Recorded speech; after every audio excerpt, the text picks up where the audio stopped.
Just come right up to the door and If there's any doubt about the power and magic of an airport hug, just keep your eyes on Levi.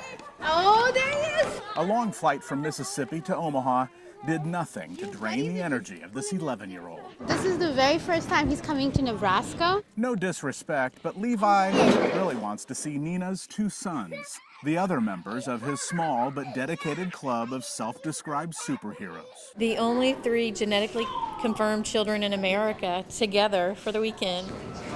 Levi plans a covert strike. Oh, you want me to hide? He tucks behind a corner next to the main entrance Your buddies are just pulling up. and urges all of us at Epley Airfield to please keep quiet. Don't ruin the surprise. Annie, where's Levi? Where's Levi? That's how we start the party! Levi! You didn't even see it coming! You didn't even see it coming! Good to see you. The boys have always met for medical appointments, but never just to hang out and have fun. This is actually their 4th time seeing each other, and they pick right up where they left off. You would think that they grew up together. Arshawn and Johan and Levi have what's called Janssen's for short, meaning they're losing bone faster than it can grow, creating all sorts of medical problems. So many things that they can't do. They can't play contact sports. Levi can't jump on trampolines. The 3 boys will highlight the first ever Janssen's Foundation walkathon this weekend. Of the 22 people in the world with the condition, 5 of them will be in Omaha. We're such a rare disease affecting very few people in the world, but the fact is no one's turned us down. They've all embraced our mission, our goal of finding a cure for these children. But I think it shows the kids that if you try to do something, that anything is possible. Who knew baggage claim could hold such promise? While doubling is a playground. Oh, I love sandwich there. In Omaha with photographer Jim Hinchik, I'm Brian Mastre reporting, WWT6 News.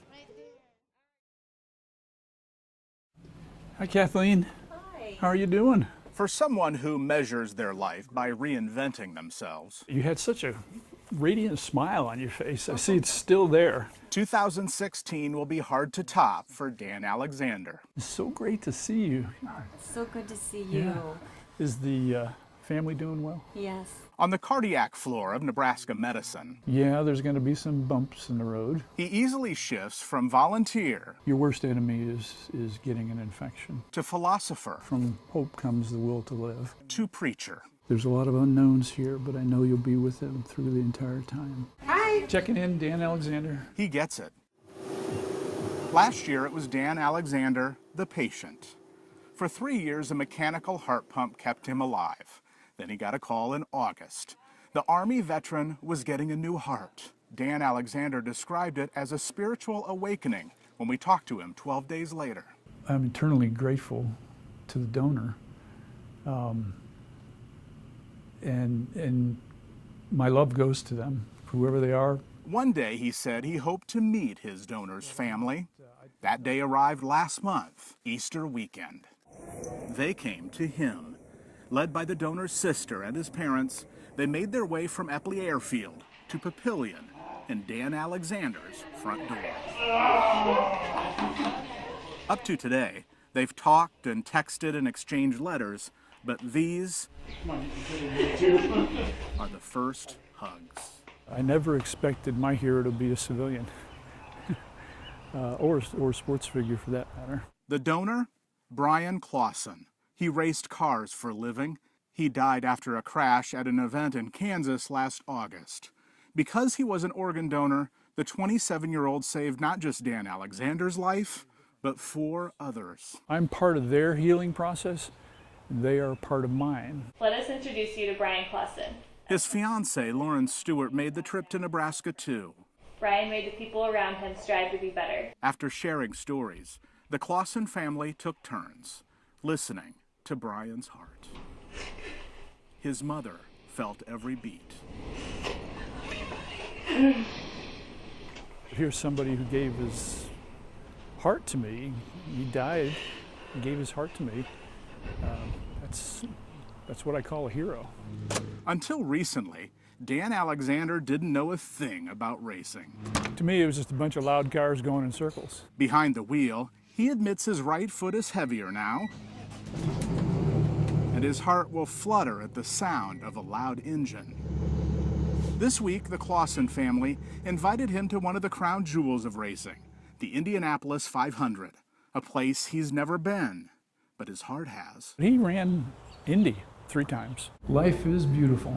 Dan Alexander's next reinvention being the vehicle, the mouthpiece, the example to convince others to become organ donors like Brian Clausen was. There's 2 families coming together, forever connected by heart donation. With photographer Jim Hinchik, I'm Brian Mastre reporting, WOWT 6 News.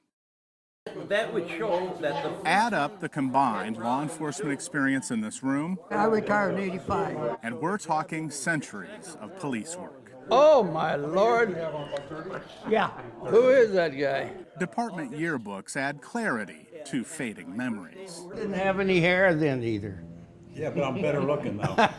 Once a month at the Millard Roadhouse, The Steimer still alive? retired officers and deputies share a meal and tell stories. The stories get worse every time we get together.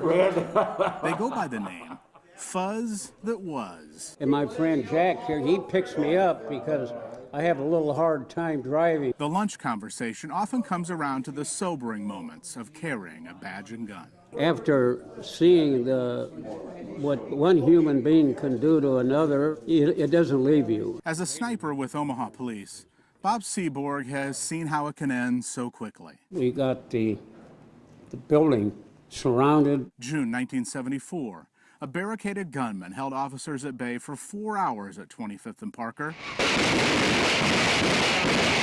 7 Omaha police officers were injured.